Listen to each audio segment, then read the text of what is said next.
நிரூபிக்க முடியல. இன்னொன்று 60ல் இறந்துட்டாருன்னா அப்போதுலேருந்து அந்த சொத்துக்கு ஓனராக இவர் இருக்கிறதால நீங்கள் இத்தனை ஆண்டு காலம் என்ன செய்துட்டு இருந்தீங்க, நீங்கள் ஒன்றா அந்த அதாவது வந்து முழுக்க வந்து அந்த சொத்தை வந்து அந்த ஆண் வாரிசுக்கே கொடுத்துட்டீங்க. நீங்கள் வந்து நீங்கள் வந்து அதை அனுபவத்தில் நீங்கள் இல்லை, அது பொசிஷனில் இல்லை அப்படிங்கிற ஒரு அடிப்படையில் உங்களுக்கு வந்து தகுதி நீங்கள் இழந்துட்டீங்க. இத்தனை ஆண்டு காலம் தொடர்ந்து வந்து அனுபவத்தில் இல்லாததெல்லாம் இழந்துட்டீங்க அப்படின்னு சொல்லி ஒரு தீர்ப்பு வருது. அதை வந்து மேல்முறையீடு போது அது மேல்முறையிலே அதே தீர்ப்பை தான் வந்து உறுதி செய்கிறாங்க. இப்போ என்ன இதில் நம்ம வந்து இதில் வந்து என்ன புரிஞ்சுக்கணும்னா, ஒரு சொத்து வாங்க போகிறோம் அப்படின்னா அதனுடைய ரூட் காஸ் அடியில் பேஸ் வந்து கரெக்டாக இல்லைன்னா அது இந்த தீர்ப்பு எப்படியாவது போட்டால் நமக்கு பிரச்சனை இல்லை. இந்த தீர்ப்புலேருந்து நம்ம கற்றுக்க வேண்டிய பாடம் என்னென்னா, அது ஒரு சொத்து வாங்க போகிறோன்னா அதனுடைய ரூட் காஸ் வந்து சரியாக இருக்கணும் அப்படிங்கிறத நம்ம தெரிஞ்சிக்க வேண்டியது. சிலர் வந்து அந்த காலத்தில் வந்து வாரிசு சர்டிஃபிகேட்டோ டெத் சர்டிஃபிகேட்டோ எதுவும் இருக்காது, ஒழுங்காக அப்படி இப்படி இருக்கும்.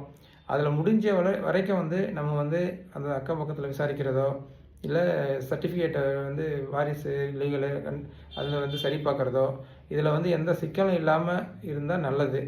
இல்லை அது எவ்வளோ பெரிய இடமா இருந்தாலும் சட்டத்தின் முன்னாடி வந்து நம்ம வந்து தோற்று போயிடுவோம். வாங்கிறதுக்கு முன்னாடி ஒரு தடவைக்கு 2 தடவை யோசித்து சிந்தித்து இடம் வாங்குறது நல்லது. அதே போல் பல பேர் அறியாமையில் என்ன செய்கிறாங்கன்னா, ரிஜிஸ்டர் ஆஃபீஸில் ரிஜிஸ்ட்ரேஷன் பண்ணி கொடுத்துறாங்களே அதுக்கப்புறம் என்ன அதில் சிக்கல் வரப்போகுது அப்படின்னு நினைக்கிறீங்க. அப்படி கிடையாது. ரிஜிஸ்ட்ராருடைய பணி ரிஜிஸ்ட்ரேஷன் பண்ணி கொடுக்குறதானே தவிர அது ஒரிஜினல் ஓனராக இவர் தான் வந்து அதுக்கு ரைட் இருக்கா, அதாவது ஒரிஜினல் ஓனருக்கும் ரைட்டுக்கு வித்தியாசம் இருக்குது. ஒரிஜினல் ஓனரான்னு பார்க்கலாம், அதாவது ஏமாற்றி ஆள்மாறாட்டம் செய்து ஒரு சொத்தை விற்க முடியாது.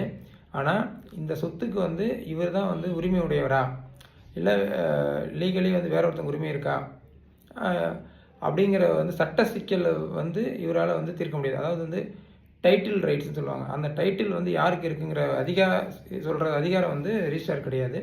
அந்த அடிப்படையில் தான் வந்து அவருடைய வேலை வந்து நான் தான் ஓனரு, எனக்கு விற்று கொடுங்க.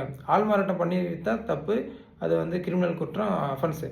பட் ஆனால் இந்த மாதிரி வந்து குடும்ப மூலமாக சொத்து வருது, அந்த உரிமையை வந்து தீர்மானிக்கிறது இருக்குல்ல, அந்த அடிப்படையில் வந்து முடிவெடுக்க முடியாது ரிஜிஸ்ட்ராரில். ஸோ அதனால தான் வந்து ரிஜிஸ்ட்ரேஷனில் ஆஃபீஸில் ரிஜிஸ்ட்ரேஷன் நடந்துட்டால் கூட அந்த சொத்து வந்து உண்மையானதாக மாறாது. அதனால் வந்து நிறைய பேர் வந்து அந்த கமிஷனுக்காக வந்து ரிஜிஸ்டர் ஆஃபீஸில் வந்து ஆளை வச்சு ஓகே ரிஜிஸ்ட்ரேஷன் பண்ணி கொடுத்துடலாம், ஒன்றும் பிரச்சனைலாம் சொல்லுவாங்க. அதை நம்பி மட்டும் வாங்காதீங்க.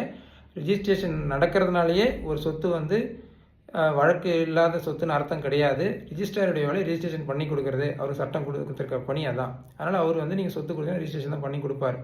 அதனால் அதை நம்பி வாங்காதீங்க.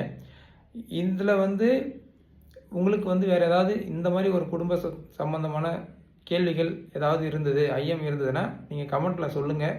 நிச்சயமாக வந்து நம்ம வந்து விளக்குவோம். நன்றி.